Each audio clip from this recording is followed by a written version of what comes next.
Bienvenidos a este nuevo encuentro de Pedagogía Juvenil y hoy vamos a estar hablando acerca de las características del grupo Meta Juvenil al que nosotros nos dirigimos y ministramos. En el módulo anterior espero que hayamos asimilado lo importante que es la educación como un proceso y que en la educación no solamente importa el transmitir los conocimientos, sino también transferir un modelo de vida que los jóvenes puedan incorporar a sus diferentes vivencias. Recordando de que cuando aceptan a Jesús hay un proceso, hay un acompañamiento que tenemos que hacer para que ellos vayan creciendo espiritualmente, físicamente y en otras áreas también, que es justamente de eso de lo que vamos a hablar hoy. Las características del grupo Meta Juvenil. Cuando terminemos esta unidad, ustedes van a estar en la posibilidad de identificar cómo es su grupo, qué características ellos tienen, porque cuando entendemos cómo ellos son, vamos a poder ministrarlos de mejor manera. Pero también vamos a estar en la posibilidad de entender cuáles son sus necesidades físicas, espirituales, emocionales, sociales, y vamos a poder ofrecer un mayor abordaje para que ellos puedan crecer. También quisiera animarles a participar de los foros. He estado dando seguimiento esta semana a su participación y sí me gustaría enfatizar que es necesario leer el material escrito en el módulo que está provisto, porque si bien yo puedo dar un acercamiento a los contenidos, ustedes van a enriquecerse muchísimo más si pueden leer pausadamente, detenidamente e incluso enriquecerse con otros materiales que en el Internet están disponibles. En esta semana va a ser muy divertido porque ustedes van a tener la oportunidad de mirar una película y al finalizar esa película hacer un comentario en los foros de integración de acuerdo a lo que ustedes hayan observado en la realidad de lo que transcurre en la película. También al final de esta unidad ustedes podrán realizar un test del aprendizaje para que ustedes puedan identificar cuál es su tipo de aprendizaje. Recuerden que hablamos de eso en la unidad anterior. Y una vez que ustedes descubren cómo ustedes aprenden, ustedes pueden utilizar esta herramienta, este test, para aplicarlo a los jóvenes que ustedes ministran, de manera que ustedes pueden usar contenidos apropiados a la forma en la que ellos aprenden. Así que este test es la tarea final de esta unidad. Así que tómense el tiempo para hacerlo bien, para consensíadamente poder descubrir cómo ustedes aprenden. Bien, entremos entonces en el contenido propiamente dicho de esta unidad. ¿Qué es un grupo meta? En el mundo empresarial, en el mundo comercial, un grupo meta es lo que se conoce como un target, es decir, un grupo de personas que está sectorizado por necesidades, por cosas en común, por valores, por gustos, quizás por edades o por género, y entonces se ofrece un producto o un servicio de acuerdo a ese grupo homogéneo. Nuestros jóvenes se unen por grupos, ¿no es cierto? Si ustedes han escuchado el término tribus urbanas, ustedes sabrán que estamos hablando de rockeros, punkeros, skaters, en fin, un sinnúmero de grupos que se unen con características similares. Cuando vemos los skaters, por ejemplo, son grupos que les gusta el deporte, los patines, el patinaje, y ellos se reúnen en las plazas, hacen piruetas, hacen acrobacias y están en la práctica de eso porque tienen un gusto en común. Entonces es importante que nosotros identifiquemos cómo son nuestros jóvenes, qué les identifica, qué son las cosas que ellos tienen en común que los podría llegar a ser parte de un clan. ¿Por qué? Porque los grupos juveniles ahora se agrupan justamente buscando personas con quien compartir intereses, pensamientos en común. Entonces, cuando pensamos en el grupo juvenil, nosotros tenemos que identificar cuáles son sus características, qué grupo social ellos son, qué tipo de economía manejan, en qué barrio se encuentran, a qué escuela van, son de escuelas públicas, de escuelas particulares, de qué clase son, clase alta, clase media, clase baja, les gusta el deporte, qué tipo de padres tienen, familias monoparentales, es decir, con solo un padre presente, quizá la crianza está dada por abuelos, quizá la crianza es solo mamás, o viven solo entre hermanos, o probablemente ellos son universitarios o son todos del mismo barrio. Todos estos indicativos nos permiten saber quiénes son nuestros adolescentes, quiénes son nuestros jóvenes. Cuando nosotros los conocemos, nosotros vamos a ir al siguiente punto, identificar cuáles son sus necesidades. Si yo identifiqué que mi grupo de jóvenes está compuesto por muchachos del barrio que son de una clase baja, entonces yo voy a saber que una de sus necesidades es económica. Entonces, una actividad que yo voy a hacer como pastor, como mentor, como líder de los jóvenes, es solucionar o proveer recursos materiales, económicos, canastas de amor, ofrendas de provisión para los padres, porque son grupos que están en necesidad. Más al contrario, si el grupo que yo tengo es un grupo de clase alta, por ejemplo, ellos no necesitan recursos económicos, pero probablemente son chicos que están solos porque los padres están trabajando todo el día, entonces hay una necesidad más profunda a nivel emocional, a nivel de afectivo, de la ausencia de los padres. Entonces, mis actividades juveniles van a estar dirigidas a proveer actividades de acompañamiento, actividades de asesoramiento en cuanto a la paternidad, porque quizás ellos no reciben consejo de un adulto. Quizás hay mucha libertad en sus decisiones, están pegados a la tecnología, a las cosas, y no están teniendo el acompañamiento de un adulto en cuestión de decisiones, de consejo, de dirección, de límites, de disciplina. Entonces, las características que yo identifique en mi grupo juvenil va a determinar cuáles son sus necesidades.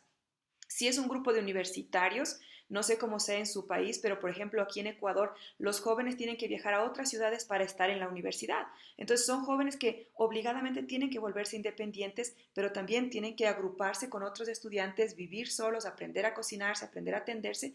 Y la necesidad más grande de ellos es una familia. Entonces en la iglesia lo que hacemos es proveer un espacio familiar donde ellos lleguen, se coman un sándwich, pasen tiempo, tengan internet disponible, tengan tiempo para jugar unas damas, un ajedrez, alguno de estos juegos de mesa. Entonces proveemos un ambiente donde siempre hay alguien esperándolos y para recibirlos. Entonces, espero que ustedes puedan identificar con los parámetros que van a encontrar en el módulo, en la lectura del módulo, quién es su grupo juvenil, qué edad tiene, qué les gusta, qué necesitan y cómo ellos son. Cuando pensamos en los grupos meta, no podemos dejar de pensar en la estructura de su ser. ¿Cómo son ellos a nivel físico? ¿Cómo son a nivel mental? ¿Cómo son a nivel emocional? ¿Y cómo son a nivel espiritual? La psicología tiene herramientas maravillosas para ayudarnos a comprender el desarrollo de un ser humano en esta etapa. Desde los 11, quizás 10, hasta los 25, 30 años, hay una diversidad de cambios. Pensemos que el adolescente empieza a cambiar físicamente, su cuerpo, las hormonas, el crecimiento y todos los cambios externos que se dan. Pero también hay un cambio a nivel cerebral donde ellos ya pueden entender ideas abstractas. Ya no solamente se creen lo que se les dijo, Dios existe y punto, sino que ahora ellos van a cuestionar eso. Se van a rebelar contra esas ideologías, van a tratar de procesar las verdades que se les dijo para encontrar sus propias verdades. Ellos van a querer que todo tenga una explicación racional. Entonces, cuando hacemos una clase bíblica, ya no solamente es decirles, Dios abrió el mar porque sí, porque es poderoso, sino que tenemos que darles conocimientos y bases razonables del por qué sucedió eso, inclusive algunas evidencias científicas de que eso ocurrió, para que ellos puedan tener bases firmes y una fe anclada en la razón y ya no solamente en la fe como tal. Va a ser su fe y ya no la fe heredada de sus padres. Eso a nivel espiritual y mental se conjuga en la forma en la que les vamos a enseñar. A nivel emocional también hay cambios porque ellos empiezan a gustar del otro, a enamorarse, a ilusionarse. A nivel intelectual también hay otro cambio y es la idea de ser protagonistas, de ser héroes. Por eso cuando hacemos campamentos o actividades en las que ellos van a hacer servicio social, ellos se sienten importantísimos porque piensan que están haciendo un aporte maravilloso al mundo, porque están en una etapa en la que se sienten héroes. Entonces la iglesia, la pastoral juvenil puede proveer esos espacios para aprovechar ese crecimiento, ese deseo de servir, ese deseo de ser alguien, ese deseo de aportar y la pasión que involucra a la juventud. Sabemos que en esta etapa de cambios ellos mismos no se entienden y el carácter fluctúa entre bien, mal, depresión, ansiedad, angustia, etapas de alegría, etapas de socializar, etapas de estar cohibidos y solamente ensimismados. Ya no quieren hablar con los padres, ahora el consejo viene de parte de los amigos, de su grupo, y todo eso nosotros lo tenemos que estudiar y tener en cuenta cómo es el desarrollo de un joven, de un adolescente, para que nosotros podamos entender quiénes son y cómo los podemos atender. Aquellos que han tenido la experiencia de trabajar con los ministerios de compasión internacional saben que el énfasis está puesto en 4 áreas al momento de atender y ayudar a un niño y a un joven en su desarrollo. Está el área física, apuntando a que ellos se desarrollen saludablemente, que cuiden sus cuerpos, que no consuman sustancias que les hacen daño, que los valoren, que no dejen y no permitan el abuso físico, emocional, espiritual, etc. Esto sería en cuanto al aspecto físico. También se enfatiza el cuidado y el ayudar al desarrollo del área emocional. ¿Por qué? Porque un joven que está tímido, cohibido, no va a lograr esas experiencias de socializar y de compartir el evangelio. Entonces tenemos que ayudarlos a ellos a desarrollar un autoconcepto saludable de sí mismo para que él pueda relacionarse saludablemente con los demás.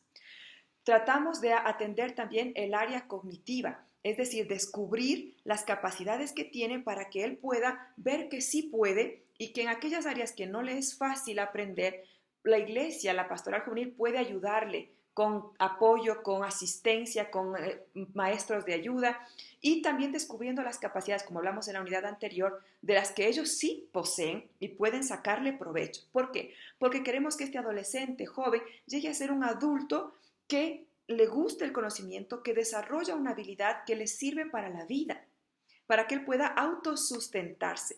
Entonces, ¿cuán importante es la parte del conocimiento? Y finalmente, el área física de salud también, que ellos aprendan a cuidar sus cuerpos. Entonces hemos dicho el área física, el área socioemocional, el área espiritual, que conozcan de Jesucristo y lleguen a ser salvos, discípulos que discipulan a otros, y el área del conocimiento.